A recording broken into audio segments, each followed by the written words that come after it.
Hoje é o Dia Mundial da Saúde Mental. E o mais terrível, gente, que eu vou te dizer, que ainda nos dias de hoje, tem muita gente que tem muito preconceito em relação à saúde mental. Faz nem muito tempo, hein? As pessoas achavam que depressão era frescura, que depressão, é a pessoa querendo aparecer, chamar a atenção da família. E a gente vê o quanto que a gente poderia ser muito mais saudável mentalmente se a gente abrisse um pouco aí a cabeça da gente para aceitar que a doença mental, assim como doença em outra parte do corpo, deve ser tratada do jeito certo. E para a gente falar sobre isso hoje, doutor Pablo Vinícius está com a gente. Muito bem-vindo, doutor Pablo Vinícius, que é psiquiatra, pesquisador, escritor, palestrante. Na verdade, eu acho que é um grande...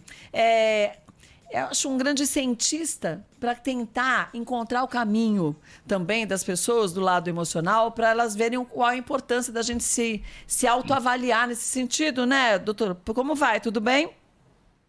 Tudo bem, Kátia? Bom dia, obrigado pelo convite nesse dia aí tão especial para nós que é da saúde mental. Bom dia, Rodrigo, bom dia, Danilo. Bom dia, E doutor. vamos aqui Tudo falar um bem? pouquinho aí da saúde mental, que se teve alguma coisa boa dessa pandemia, foi trazer esse tema para o centro do debate, né? É verdade, Então, é a saúde verdade. mental, como você falou, Kátia, sempre muito nutrida de preconceitos, resistências, as pessoas com muita dificuldade de entender o que é uma doença mental. E aí a pandemia, ela fez, se teve alguma coisa boa nessa pandemia, foi trazer esse assunto para o centro do debate, porque de fato as doenças mentais explodiram, estouraram. Então temos uma população ansiosa, depressiva, insone, Uhum.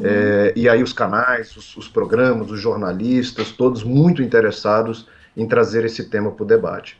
Então, fico muito feliz de estar aqui compartilhando nesse dia com vocês. E olha, eu também fico muito feliz porque as pessoas ainda têm um preconceito. Embora a gente fale bastante, a gente sempre fique alertando, eu acho que cada vez que uma pessoa famosa vem a público dizer que já teve depressão ou que tem depressão e continua fazendo tratamento, porque para essa pessoa, ela sabe que essa é uma condição que pode vir e ir, vir e ir. Então, eu acho que isso ajuda as pessoas a entenderem que ela não é um ser de um outro planeta quando ela tem depressão, quando ela tem síndrome do pânico, quando tem ansiedade. Então, a gente tem que sempre debater esse assunto. Agora, acho que um dos primeiros pilares em relação a isso, quando a gente fala em depressão, é a pessoa entender o que é uma depressão, que é apenas uma tristeza. De forma assim, até simples, doutor Pablo, como que a gente pode identificar e separar cada coisa? Ah, legal. Antes disso, eu queria até parabenizar vocês de trazer o Márcio Canuto, que eu tava ouvindo Ele é aqui a entrevista maravilhoso, dele. né? Nada melhor do que ele para trazer no Dia Mundial da Saúde Mental. É Eu acho verdade. que foi perfeito. A energia dele, a felicidade dele. Então, eu acho que foi perfeito isso daí. E essa questão que você traz, ela é muito importante. Porque hoje nós temos duas pessoas, dois pacientes muito problemáticos na saúde mental. Uhum. Aquela pessoa que está doente, ela tem uma depressão, ela tem uma síndrome do pânico, só que ela aprendeu a vida inteira que essa doença não existe, que é frescura, é falta de viajar, é falta de tirar umas férias, é falta de arrumar um homem, é falta de lavar uma trouxa, Uhum. que gente ocupada não tem tempo para deprimir, é Verdade. só arrumar alguma coisa para fazer. Então essas pessoas sofrem muito em razão desse preconceito. Isso faz com que elas não busquem a ajuda e vão se arrastando, e vão se arrastando, e vão se arrastando. Muitos casos, inclusive em setembro nós falamos sobre isso, no Setembro Amarelo, que era a questão do suicídio, e Uhum. muitos casos vão parar lá na tentativa de suicídio e no suicídio pela gravidade da doença. Por outro lado, é isso. Pode falar. Por outro lado, essa questão da tristeza confundindo com depressão, está levando milhares de pessoas aos consultórios psiquiátricos para serem medicadas apenas da tristeza e não da doença depressão. Uhum. E aí eu tenho uma postura muito crítica, muito firme em relação à prescrição de antidepressivos para a tristeza. Não podemos fazer isso. Tristeza é para ser sentida, para ser vivida. Ela é para ser aprendida. Se algo te deixou triste, tem algo ali para você aprender. A dor da tristeza, ela é um propulsor do amadurecimento da humanidade. E o que está acontecendo hoje? Está havendo uma prescrição exagerada de psicotrópicos, inadequada de psicotrópicos, para aliviar a dor humana. Isso é um problema seríssimo na psiquiatria, na saúde mental e na população em geral. Então, a primeira coisa realmente que nós temos que falar é essa separação de uma tristeza, fenômeno normal de um ser humano, e a tristeza da depressão. Veja bem, então, que o que caracteriza a depressão não é simplesmente só sentir tristeza. A tristeza é um fenômeno normal. A tristeza da depressão, e eu ensino as pessoas a fazerem esse exercício, ela está numa palavrinha chamada desproporção. Ela é mais intensa do que deveria estar. Ela está durando mais do que deveria durar. E ela está numa frequência muito maior do que ela deveria estar, em relação ao estímulo que você está vivendo. Então, você sempre tem que fazer esse exercício. Você pega a sua tristeza, veja a intensidade que você está sentindo, olhe para fora e faça o seguinte exercício. Uma pessoa no meu lugar, vivendo o que eu estou vivendo, estaria sentindo o que eu estou sentindo? Se a resposta for sim, isso é uma tristeza normal, ainda que seja a mais intensa do mundo. Olha, parece tão simples, mas ao mesmo tempo é tão complexo, né? Porque é difícil, você falou bem, doutor Pablo, a gente mensurar que é uma tristeza muito grande quando a gente de fato está vivenciando, por exemplo, uma morte de um filho, que é algo que eu acho que é uma das maiores dores do mundo, deve ser justamente essa. E o que é uma tristeza muito grande, mas uma tristeza que você sabe que você pode combater, porque a perda de uma pessoa tão querida assim, de um filho, por exemplo, você sabe que esse filho nunca mais vai voltar. Então, até o tempo que dura essa tristeza tem que ser levado em consideração, né, doutor Pablo? Com certeza, é a questão da duração do que você está sentindo. Porque as coisas normais, elas oscilam. Então eu estou triste, mas aí logo passa, eu me alegro, eu reajo, eu saio de casa, eu saio com um amigo, eu vou jantar, estou triste. Então, quando essa tristeza ela é normal, ela, de certa forma, ela ainda oscila. A tristeza da depressão, não. É. A pessoa perde a oscilação e ela acorda e dorme triste. Todos os dias da semana, por semanas e meses. E aí ela começa a ficar disfuncional. Ela já começa a cair a produtividade, ela já começa a perder a aula, no caso de um adolescente. Se é o adulto, ele começa a faltar trabalho. Então veja que aquilo já começa a impactar o dia a dia da pessoa. Né? Isso é característica da depressão. Olha, gente, quer aproveitar e fazer suas perguntas? Eu não perderia tempo, não. Pode mandar para o nosso canal do YouTube, vai lá e deixa suas perguntas. Já vou fazer aqui a do Marcelo Carvalho, ou mandar para o nosso WhatsApp também, né? Pode ser até de áudio. 11 999 048756. Gente, ó, a dúvida do Marcelo Carvalho, doutor Pablo, eu acho que pode ser a dúvida de muita gente também, ó. Doutor, de que forma muitas pessoas conseguem mascarar a depressão? Seria com um som muito alto incomodando os outros ou sendo agressivo, dormindo demais? Perfeito. Tem como resumir isso? Tem, principalmente quando a depressão ela ainda é leve para moderada, que ainda não jogou a pessoa na cama. Porque quando a pessoa está numa cama depressiva, não precisa nem de médico para diagnosticar, né? Todos estão vendo que a pessoa está muito deprimida. O problema é quando a pessoa começa a sair desse limiar da tristeza normal e ele começa a entrar num quadro depressivo. E aí ele pode sim, inconscientemente, usar alguns subterfúgios para lidar com aquilo. Muito sono ou pouco sono, muito apetite ou pouco apetite. Então essa pessoa começa a usar algumas coisas para aliviar esse sentimento que já é da depressão. O sono é uma das primeiras coisas que começa a alterar, por isso que eu acho que ele acertou em cheio aí. Muitas pessoas vão dormir o dia inteiro para fugir daquilo, né? Muitas pessoas vão comer mais para tentar aliviar a dor da depressão com o alimento. O comportamento se altera, as pessoas ficam mais irritadas, mais agressivas e mais impulsivas. Então, de fato, isso já pode ser, sim, os primeiros sintomas da depressão. A alteração comportamental. Você não era assim e está assim. Isso é sugestivo de que alguma coisa está errada. Agora, a Clarice Fátima, ela diz que ela tem síndrome do pânico há 17 anos. Existe uma forma, eu não vou dizer crônica, vai, de síndrome do pânico, mas que a pessoa começa a perceber os pequenos sintomas que vão surgindo de quando ela teve aquelas crises grandes de pânico e ela aprende muitas vezes, através de técnicas de respiração e outras formas, a você controlar o pânico. Talvez por isso ela diga que ela tem pânico há 17 anos, ou ela pode ser uma forma mais crônica assim também? Existem as formas crônicas das doenças emocionais. Para você ter uma ideia, 30, 40% e às vezes até mais, alguns estudos mostram, aí eu vou falar da depressão e depois eu falo do pânico, vão apresentar a forma crônica da doença. O que é a forma crônica dessas doenças? É a tendência de ter vários episódios ao longo da vida. Então eles têm uma crise, eles melhoram, logo em seguida eles têm outra crise, eles melhoram. O pânico também é uma doença que tende à cronicidade. Nem todos vão ter a forma crônica. Tem muita gente que vai ter um episódio na vida e depois nunca mais. Tem muita gente que teve 2 episódios na vida e nunca mais. Mas, de fato, vão ter aquelas pessoas que vão ter vários episódios na vida. Isso mostra um desequilíbrio cerebral, orgânico, que a pessoa não consegue controlar esses sintomas por si mesma. Aí a necessidade de um tratamento especializado, muitas vezes com medicamento de forma contínua. Isso não é um sinal de fraqueza, isso não é um sinal que você vale menos ou mais do que alguém. Você tem uma necessidade física, biológica disso. Então as pessoas têm que viver muito em paz com isso. É muito fácil hoje a pessoa entender que um diabético precisa de tomar insulina todos os dias.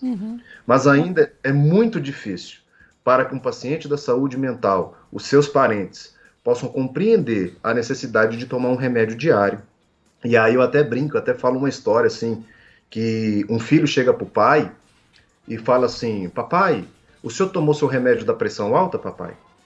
Não, meu filho, papai toma o remédio da pressão, papai, pelo amor de Deus, você vai ter um derrame, você vai ter um infarto, o médico não falou, você tem que tomar, né? Todo dia, papai, toma. No nosso caso é o seguinte: papai, tu ainda tá tomando essa porcaria, papai? Até quando, papai? Você tá escravizando, isso vai te viciar. Sendo escravizado, né, pelo remédio. Isso é uma muleta. Aí como é que papai larga a mão disso? Papai vai fazer alguma coisa? O que separa o comportamento desse filho pro remédio da pressão e pro remédio da depressão? Uma coisa chamada conhecimento. O conhecimento. Ele sabe que a hipertensão maltratada leva a derrame.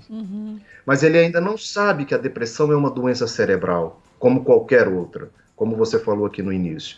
Então, só a informação, só o conhecimento. O Drauzio Varela tem que falar isso todo dia na televisão, os jornalistas. Isso tem que vir a público para as pessoas falar: ah, agora entendi. Puxa vida, eu vou fazer meu tratamento. É verdade. Chegou uma pergunta pra gente pro WhatsApp, né, Danilo? Vamos ouvir? Opa, vamos lá. Cesário de Interlagos. Gostaria de saber o quanto um tempo a gente consegue separar a tristeza da depressão. Se cada indivíduo tem seu tempo. Boa pergunta, né, doutor Pablo? Quanto tempo? Tem um tempo mais ou menos, assim, para saber se é tristeza ou depressão? Eu acho que esse é o grande X da questão, né, era o que a gente falava. Ou é a profundidade, não é só o tempo, como a gente começou e você começou explicando para a gente, que vai determinar isso? A literatura e os livros científicos que a gente usa para diagnosticar, eles trazem um tempo, né? Eles trazem um tempo mínimo. O que isso quer dizer? Está escrito lá assim, ó. Depressão, além de algumas outras coisas, você sentir um humor depressivo, melancólico, entristecido, perder seu prazer. Aí vem a questão do tempo. Na maior parte do dia e na maioria dos dias é uma coisa. Então não pode ser uma coisa aquela coisa do domingo que eu tô triste porque amanhã é segunda. Não. Depressão, ela é a maior parte do dia e a maioria dos dias. E a outra questão temporal, pelo menos 2 semanas.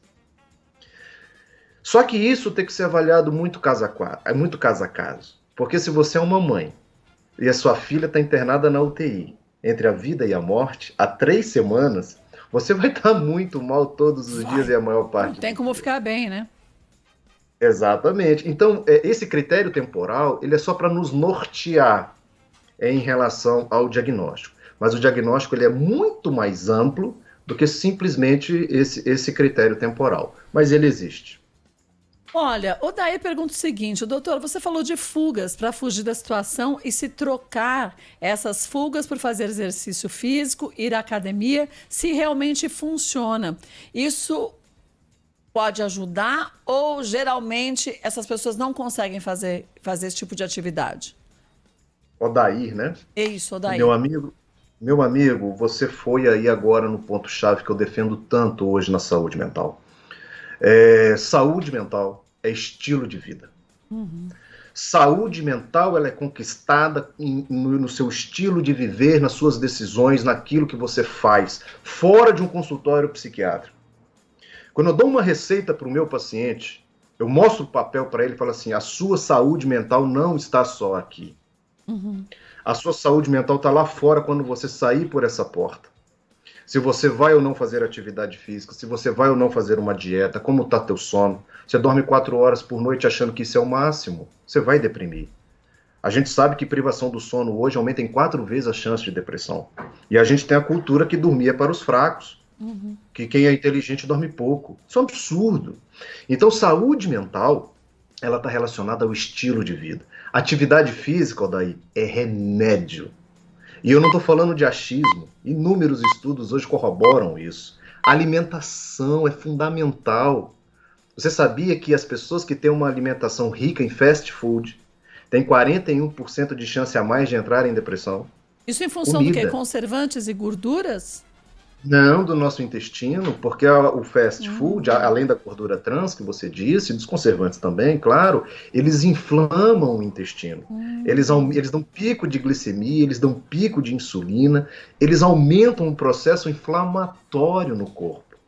E o cérebro, ele reage a essa inflamação, alterando as suas funções. A pessoa começa a ficar fraca, desanimada, depressiva, fruto do que come. E aí, muitos pacientes que me procuram hoje no consultório psiquiátrico encaminham para o nutrólogo. Então... Eu falo, olha, deixa eu te falar um negócio. A sua depressão, você vai tratar lá no nutrólogo. A pessoa chega para mim e fala, nossa, engraçado, eu achei que eu tinha procurado um psiquiatra e você me manda para o nutrólogo. Pois é. Mas isso... Porque pelo que eu percebi, você tem muito problema alimentar. Mas isso porque a gente tem absorção dos nutrientes no intestino e uma vez que você acaba sobrecarregando o teu corpo com essa inflamação, você também não tem essa absorção e isso acaba influenciando o cérebro e o restante todo do corpo? As duas coisas. A primeira é essa que você falou, uma alimentação rica em fast food é muito pobre em nutrientes que precisa o cérebro. Então ali você não tem zinco, ali você não tem selênio, ali você não tem magnésio, ali você não tem ferro, ali você não tem triptofano. Ali você não oferece para o seu cérebro elementos básicos para que ele produza serotonina, dopamina e seja feliz e saudável. Então, uma das coisas é o que você falou, a pobreza nutricional desse tipo de alimento. E um outro aspecto, que talvez seja até mais importante, é que esses alimentos eles provocam uma lesão na parede do intestino. Essa lesão é que vai emitir alguns estímulos inflamatórios que vão chegar no cérebro. A gente chama de citocinas inflamatórias. Inclusive está na moda agora com Covid, né? A gente fala de tempestade inflamatória. Então, e essa informação inflamatória chega no cérebro, que ele começa então a entrar num estado de hipofuncionamento. A serotonina cai, a dopamina cai tudo. Aí essa pessoa começa a ter sintomas de desânimo, de tristeza, de apatia. Aí vai chamar isso de depressão. Sim. Porque de fato os sintomas são. Só que a origem é intestinal, é alimentar. E é muito importante que a gente diga isso, porque eu costumo dizer o seguinte, a ciência moderna, a neurociência moderna tem entendido que saúde mental não está só na cabeça. A saúde mental ou a doença mental não é uma doença da cabeça só. Ela não está restrita a isso aqui. A saúde mental ela começa em todos os órgãos sensoriais do seu corpo, inclusive lá na sua alimentação. E termina na cabeça. Então esse órgão aqui ele é somente um órgão final da doença mental e não inicial. Por isso é que eu defendo a tese, defendida por muitos cientistas hoje, que saúde mental é estilo de vida. Mas, doutor, Nós... Sim? Ô, doutor, mas eu acho que o mundo hoje é construído para a gente não ter uma saúde mental sã. Você vê... Os estímulos negativos que a gente muito recebe, mais fácil né? você comer um fast food do que você cozinhar. As pessoas já estão mais... A gente conversa muito por causa do programa, a gente vê que as pessoas estão com preguiça de cozinhar. Elas preferem ver a Kátia cozinhando do que fazer as receitas. A gente não pode... Por exemplo, todo mundo reclama no programa, poxa, não tem artesanato no programa. As pessoas têm preguiça hoje. A gente foi numa feira, numa cidadezinha de interior há um tempo atrás, e era uma feira de artesanato. Eu fui doida pra olhar e falar, que legal, Legal, né? uma feira de artesanato. A gente andou em uma feira que era cheia. E a feira de artesanato era todas de produtos vindo da China. E tudo igual. Então as pessoas não têm mais a proatividade de fazer. O mundo está programado para a gente não correr atrás. A gente vai para o celular, a gente já sabe, ó, é sistemático, a gente está programado. A gente abre o celular, abre o aplicativo que a gente gosta, sabe o que a gente vai ler. A gente não tem mais iniciativa. O mundo está programando a gente a estar fechado no mundo. E isso traz a depressão. Outra coisa, quem está deprimido, por exemplo, eu passei agora 6 meses sem ir para academia. Né? Eu tenho momentos de tristeza, claro, mas eu não me vejo como uma pessoa deprimida. Para eu voltar, já foi difícil demais. Agora, você pega uma pessoa que já está com uma carga de depressão, ter que sair do zero e entrar num exercício físico já é muito mais difícil. Não sei se o senhor concorda. Não, primeiro que você tem toda a razão, fantástico essa sua colocação, que o mundo está programado para o adoecimento mental. Eu não tenho dúvida disso, Rodrigo, que nós estabelecemos uma sociedade, um modus operandi de sociedade completamente doentio, e isso é expressado nos números. O Brasil hoje é o país com o maior número de diagnósticos de transtornos de ansiedade do mundo. Nós somos o país mais depressivo da América Latina, nós somos o segundo país do mundo a consumir calmantes. Tem alguma coisa errada. Sim. Tem alguma coisa errada. Então, na verdade, nós não vamos resolver isso dentro de consultórios psiquiátricos. Definitivamente não. Nós vamos resolver isso pensando essa sociedade. Então, na verdade, o Dia Mundial da Saúde Mental, e mente, nada mais significa do que do latim mens, significa pensar, refletir. E aí, Rodrigo, nós estamos programados para não pensar mais. Por isso que nossa saúde mental está comprometida, porque a gente não pensa. Nós replicamos comportamentos. Nós estamos automatizados no dia a dia. E como saúde mental é saúde do pensamento, é saúde do pensar, e aí você vê, então, porque nós estamos vivendo uma pandemia de insônia, de ansiedade, de depressão e de uso de psicotrópicos. Então, eu concordo plenamente com você sobre essa questão, que se você não fizer nada, você tem uma grande chance de adoecer. Coisas boas. O Canuto mesmo estava falando que o jornalismo ele é flat, né? Todo mundo muito parecido, ninguém se reinventa. Se você assiste um jornal, a narrativa é parecida. Se você muda de canal, a narrativa do outro jornal é parecida. Até não o tom tem, de voz, né? As pessoas se copiam hoje. As pessoas não têm mais espontaneidade, entendeu? Você tem uma ideia, os pesquisadores que estudam inteligência, e eu sou um deles, a gente tem denominado essa era que a gente está vivendo de era da burrice. Isso não é à toa. Na última década, a gente identificou já uma queda no QI da humanidade, principalmente europeu e do continente americano, em torno de 3,5 pontos. Nossa, tudo isso? Então é a primeira vez na história que se pesquisa QI, desde quando a gente começou a pesquisar QI na humanidade, é a primeira vez que a gente detecta queda de QI. Nas últimas 4 décadas anteriores, ele só aumentava, fruto de todo o contexto de saúde, de saneamento básico, enfim. E é a primeira vez que nós detectamos uma queda de QI. Ah, doutor, você não pode falar que a inteligência é só QI. Claro que não, mas ela é um parâmetro. Sim. Ela é um parâmetro. Porque QI está medindo atenção, concentração, memória.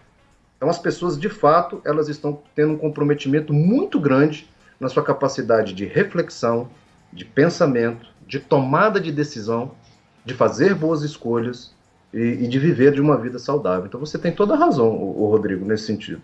E o pior é que a gente vê isso tudo acontecendo cada vez mais cedo, né? São crianças que estão ainda na pré-adolescência, que já estão com pensamento, você fala, mas gente, não era para se preocupar com isso, era para querer brincar, era querer estimular a criatividade, né? Mas é o oposto que a gente vê hoje. até de estímulo mesmo, né? Você vê pais que, pô, dá o celular pro filho em vez de falar assim, Com pô, 2 vamos anos. criar, vamos pegar aqui... Vamos jogar bola, né? Vamos brincar pegar juntos. papel aqui, em vez de comprar um carrinho pra você, vamos construir esse carrinho. Então a pessoa já vem já com essas barreiras, né? Que a gente vai criando e vai criando e vai criando até a hora que vai explodir tudo. Aí não vai ter jeito. Tem mais perguntas aí chegando, Danilo? Tem sim, vamos lá. Bom dia, Caita. Sou Marcel de Boituva. Eu tenho problema às vezes para dormir, me acordo sufocado. Eu queria saber com o doutor aí se é algum problema de pânico, né? Me sentindo em lugar fechado assim, sabe? Fechado, parece que me sufoca. Queria saber do doutor a resposta dele aí. E aí, doutor Pablo? Isso pode ser pânico ou não? Pode. Essa Pode. questão do sono é outra coisa que eu me dedico muito aí nos últimos tempos. A importância do sono na saúde mental como no geral. Uma pesquisa recente demonstrou aí em São Paulo que 75% dos paulistanos têm pelo menos 2 queixas relacionadas a sono. Ou seja, é todo mundo, né? Pois é. 75. Então, assim, quem não tem problema de sono é que tá com problema, né? Não? Porque quem tem é que parece que ficou normal. Sim, sim. Conforme lá o Machado de Assis falou no Alienista lá, que ele inverteu a situação.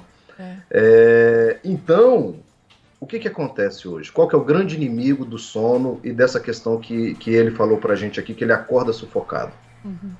É a ansiedade. Hoje, o grande inimigo da boa qualidade do sono, de um sono adequado, é esse dia mal vivido. Esse dia está muito tenso, está muito estressado, muito preocupado, a cabeça acelerada, você não relaxa, está o tempo inteiro pensando em alguma coisa. Esse cérebro que está vivendo isso durante o dia, ele vai chegar assim à noite. As pessoas acham que a gente tem uma chavinha do dia e da noite. Ai, não desliga assim, né? Não, ele acha que o cérebro é um de dia e outro de noite. É o mesmo cérebro. Então, na verdade, as pessoas estão dormindo muito mal porque esse cérebro está chegando muito mal na hora de dormir. E aí, na verdade, isso repercute no sono. Tem pessoas, por exemplo, que têm crises de pânico dormindo. O que isso significa? Que o cérebro dessa pessoa está ativado o tempo inteiro. Precisa desligar, né? Precisa Isso desligar. aconteceu comigo. O Rodrigo teve umas crises de pânico, acordava no meio do Isso pânico. aconteceu comigo. Sim. E bem numa Isso época significa desse jeito, né? hiperativação. Isso é muito sério. E aí a pessoa, para dormir bem, ela tem que primeiro viver bem do dia. Ela tem que investir na qualidade do dia. Aí ela vai dormir bem à noite. Então, agora o dormir bem à noite também, se a gente for analisar, as pessoas ficam com o celular ligado o tempo inteiro do lado da cama, uma mensagem que chega, a pessoa já vai olhar, ou então que deixa no vibra, mas deixa com o celular virado para cima, então ilumina o quarto, parece que você está sendo abduzido. A gente olha para o céu em São Paulo, ele já não é mais escuro, ele parece estar sempre amanhecendo de tanto estímulo de luz. E no quarto a gente tem, olha, é aparelho que você tem no quarto, de TV a cabo, que tem a luzinha o tempo inteiro, a televisão fica com a luzinha o tempo inteiro acesa. A gente em casa coloca um monte de fitinha para dar uma minimizada nessas luzes, porque isso não faz a gente chegar num sono profundo, né, doutor Pablo? Perfeito. A gente considera como a mãe da insônia a energia luminosa, a eletricidade, a luz. Porque foi com a luz que começou esse problema do sono moderno. Porque antigamente, quando o sol se punha, havia a escuridão, a nossa melatonina começava a aumentar e a gente, 8 horas, 9 horas da noite, estava dormindo de forma natural. Hoje, quando o sol se põe, o que a gente faz? A gente vai lá no interruptor e luz. Isso. Aquilo é sol. Aquilo é sol. Então o sol está continuando direto. E a nossa melatonina está sendo inibida o tempo inteiro. Então isso que você falou da luz é importante, porque quando você está enchendo de luz o seu cérebro, para o seu cérebro é dia, pleno dia. E aí o que a pessoa faz? Vou dormir. Desliga o celular, abaixa o computador, apaga as luzes, cama. Ou Vai então fritar. pior, né? Vou dormir assistindo televisão. Vou pôr no timer da televisão para eu dormir, né? Exatamente, que é muito pior. Então, assim, vai fritar. Ela vai passar, sabe aquelas 2 horas que o homem antes da eletricidade tinha, que entre o pôr do sol e o dormir, que era exatamente o tempo da melatonina subir, ele vai passar isso na cama. Pois é. Porque aí ele tirou as luzes, deitou no travesseiro, só que o cérebro dele tá ligadão. E vai demorar em torno de 2 horas para ele pegar no sono. E Aí ele você- chama isso de insônia. Aí você vê como não tá fácil, né? Você sai de casa não sabendo se você vai voltar porque a violência tá frenética. Você tá com conta pra pagar e não acaba mais, estamos vivendo uma pandemia, você não sabe se vai conseguir cumprir as contas, pagar a escola do seu filho, pagar É a tal da comida. ansiedade. Aí você, na correria que tá o dia a dia, porque você precisa correr, você acaba comendo no fast food pra ser rápido. Então, quer dizer, você tá... Chega em casa, você chega em- trabalha com o computador na cama para aproveitar o último segundo para você responder as mensagens que E te teu filho mandaram. do teu lado, pai, me dá atenção. E E você você não não dá. consegue. Então você vê como tá difícil, né? Tá complexo. São escolhas, né? Por isso que é bom o doutor Pablo tá falando disso tudo, para a gente ficar mais atento às nossas escolhas do dia a dia. Olha, quer ver? Kelly Cristina diz o seguinte, ó, tô passando por isso. A ansiedade tá acabando comigo, me sinto um trapo, tenho crises de ansiedade todos os dias. É bem esse resumo, né, doutor Pablo? Perfeito. A ansiedade está acabando com as pessoas. Nós estamos numa pandemia de ansiedade. E ela vai ser muito maior quando começar a resolver essa questão do coronavírus. Aquilo que já era ruim, explodiu, né? Essa é a verdade. Mas eu sempre hoje, quando sou procurado pelas pessoas, eu faço uma tentativa da gente fazer essa reflexão desse momento atual. A gente não pode voltar quem a gente era, definitivamente não. A gente estava num caminho do abismo, a gente estava correndo para nos dizimar do ponto de vista social. Então essa pandemia ela veio, e eu não estou falando que foi uma bênção, uma pandemia, nada Sim, disso. sim. Estou falando que a gente pode fazer leituras em todos os momentos da vida da humanidade. Então pegar esse momento e falar, gente, o que está errado? E aí é um momento de autorreflexão, é um momento de fazer escolhas melhores, né? Saiu uma pesquisa recente, olha só que interessante, que pessoas que preferem mais ter tempo do que dinheiro, elas são mais felizes do que os escolhem dinheiro em relação ao tempo. Essa pesquisa foi muito interessante. Então assim, o tempo hoje ele é fundamental. Então não venda seu tempo por qualquer coisa. Invista seu tempo na qualidade da sua vida. São essas reflexões que a gente precisa. Olha, a gente tem uma quantidade tão grande de perguntas aqui, doutor Pablo. Eu vou até começar a pedir para o Danilo colocar as perguntas, e aí a gente só pede para o senhor responder mais sucintamente para ver se a gente consegue ajudar mais gente aí nesse tempo que a gente ainda tem. Pode ser? Claro. Então vamos lá, vamos ver a primeira. Bom dia, doutor. Sou a Ana Cristina, moradora de Praia Grande. Meu marido tem depressão após uma cirurgia na vista, uma barbeiragem médica em 2016, entrou em depressão que o angustia. Ele dá um sono irregular, uma irritabilidade, um desânimo frequente. No período da manhã fica pior, não aceita ir a um psiquiatra nem um psicólogo, toma antidepressivo prescrito por um cardiologista. Como ajudá-lo? E uma outra dúvida aqui também de ouvinte, tenho crises que fico sensível ao toque, a sons altos, não consigo dormir e me sinto fraca. Fico trêmula por horas. Costumava pensar que era falta de cuidado e nervoso, mas hoje não sei mais. O que pode me dizer, doutor? E por último, uma mensagem... Peraí, vamos uma por vez, porque eu Vamos já não lá. lembro nem mais a primeira. Vamos lá. Vamos ver a primeira, pode ser, doutor? Pode. Ele precisa de uma ajuda de profissional da saúde mental. O que a família pode fazer nesses casos? Dizer que psiquiatra não trata só de loucura. O psiquiatra trata da tristeza do dia a dia, o psiquiatra trata da ansiedade. Então, quando você leva o seu marido a um psiquiatra, vamos lá no médico, ele é um médico. Sim. Ele vai te ajudar, ele conhece melhor esses remédios do que o cardiologista. Então, talvez aí uma forma é fazer essa orientação que saúde mental hoje não é só loucura, é tratar esse dia a dia. Então, eu acho que ela pode falar isso com o marido. E estimular, né? Porque Vai junto, né? Não precisa entrar junto Vai no junto. médico para ele poder uma ter liberdade pessoa de triste falar, na família né? leva todo mundo pra tristeza. É verdade.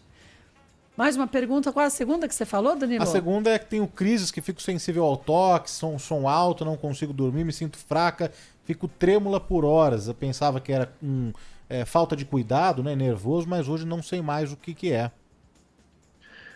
Eu sugiro que você vá a um profissional também da saúde mental para fazer um diagnóstico específico de você. Isso pode ser desde um problema da sua tireoide, que precisa fazer esses exames clínicos, até um quadro de ansiedade que as pessoas estão vivendo. Então, muito importante ir a um profissional para, a primeira coisa, saber da onde estão vindo os seus sintomas. Olha, Mônica Negrão perguntou outra coisa bem importante, que é uma pergunta recorrente aqui no YouTube, doutor Pablo. Depressão pode ser hereditária? Com certeza, tem uma carga muito forte geneticamente, em torno de 25% a 30% dos parentes de primeiro grau têm uma chance maior de ter depressão. Olha, a Mônica até complementou aqui, dizendo que o pai dela teve problemas sérios com depressão e foi até internado. Sim, sim. Então tem uma carga genética muito forte a doença depressão. Mas aí nessa carga genética da doença depressão, vem da falta de algum componente no cérebro ou não necessariamente? Sim, é porque essa genética para depressão, em um determinado momento da vida da pessoa, esse cérebro começa a entrar numa alteração da produção dos seus neurotransmissores. Então a serotonina começa a cair, a dopamina começa a cair, e essa pessoa começa a ter sintomas. Isso pode ser, sim, provocado por um gene que predispôs a pessoa a ter essa alteração cerebral. Por isso que é uma doença física cerebral como qualquer outra. Mais uma que a gente tem por WhatsApp? Temos de áudio aqui, vamos lá. Vamos ver. Bom dia, Kátia. Bom dia, doutor. Eu gostaria que ele falasse um pouco sobre isso da síndrome do pensamento acelerado, porque eu tenho dificuldade de dormir exatamente por isso. Um abraço, Nilza de São Paulo. Só emendando uma aqui, viu, Kátia? Perdão. A Erla Rodrigues gostaria de saber com o doutor, eu só durmo com a TV ligada. Isso pode me comprometer em algumas consequências depois? Tem algum tipo de consequência? Ela colocou Erla, mas depois corrigiu Erlan. Então não sei se é Erlan ou Erla Rodrigues de Campo Limpo. Tá. Essa questão do sono, da TV ligada, da luz, isso não tem muito certo e errado, isso depende muito do como a pessoa acorda e de como ela dorme. Claro que aquela questão do estímulo luminoso é aquilo que eu falei, mas tem muitas pessoas que precisam de um certo ruído no quarto para dormir melhor, a gente chama de ruído branco. Então, na verdade, o que você faz? Você está dormindo bem? Você está acordando bem? Então o teu sono está legal. Se você não estiver dormindo bem, sono fragmentado, acordando toda hora ou acordando cansada, o seu sono não está legal e talvez o seu comportamento precisa ser revisto. Agora, no caso da Nil, ela falou da síndrome do pensamento acelerado, né? Eu acho que esse também é um grande problema de hoje em dia. A cabeça da gente não para, você não se permite parar. O doutor Pablo falou há pouco isso. A gente quer ocupar todo o tempo da gente para não ter tempo livre. E aí a cabeça sobrecarrega também, né, doutor? Perfeito. Esse termo aí foi cunhado pelo Augusto Cury, nosso pesquisador aqui no Brasil. E, na verdade, é uma manifestação da ansiedade. A ansiedade, ela é um combustível, ela é uma gasolina que vai na fogueira dos pensamentos. Então, você tem um lugar no seu cérebro que produz pensamento. Se você joga combustível ali, gasolina naquilo ali, ele vai produzir muito pensamento. E esse combustível é a ansiedade, é o estresse, é a tensão, são as preocupações. Então a síndrome do pensamento acelerado é uma manifestação de muita ansiedade. Você não consegue mais controlar os seus pensamentos. E como resolver esse problema que acho que afeta tanta gente? É o relaxar, não digo meditar, que às vezes a gente fala em meditar, as pessoas pensam que é algo tão complexo, mas a gente diminuir esses estímulos já vai ajudando também, e a gente evitando dar continuidade aos pensamentos, também a gente tem bons resultados? Maravilha. É tanto uma questão comportamental, que é isso que você disse, tentar diminuir os estímulos do dia a dia, tentar organizar essa agenda melhor, diminuir esses compromissos, muitas vezes desnecessários que a gente vai fazendo, essa agenda super cheia, gerenciar melhor esse tempo. Então, esse aspecto comportamental é muito importante. E, por outro lado, aquilo que eu te falei do estilo de vida. Capacidade de relaxamento. Vai fazer atividade física, vai entrar numa academia, não pode, vai dar uma corrida na rua, vai dar uma caminhada, movimente o seu corpo, isso vai melhorar a sua capacidade de relaxamento. A meditação é importante, Kátia. Vários estudos têm demonstrado que ela tem ação, sim, ansiolítica e poderosíssima. Agora, não vai no YouTube, pega lá um vídeo de 5 minutos e fica lá no seu ouvido. Isso não vai adiantar muita coisa. Sim. Vai estudar a meditação. Fazer um curso com alguém que saiba. Vai aprender a meditar. Isso é importante. Que aí você aprende a controlar os pensamentos que chegam para você e principalmente que tipo de pensamento que você quer alimentar, né? Perfeito. Olha, deixa eu passar para vocês, gente, o site do Dr. Pablo Muita Vinícius. gente perguntando. Muita gente perguntando. E é um site que ele traz tantas explicações mais práticas, gente. Isso é muito bom. Não é em Medicaid. É fazendo com que a gente entenda o que passa com a gente na nossa vida de uma forma geral e como a gente pode saber o momento certo de buscar uma ajuda. E não tenha vergonha de buscar ajuda não, viu? Vergonha a gente tem que ter, sabe do quê?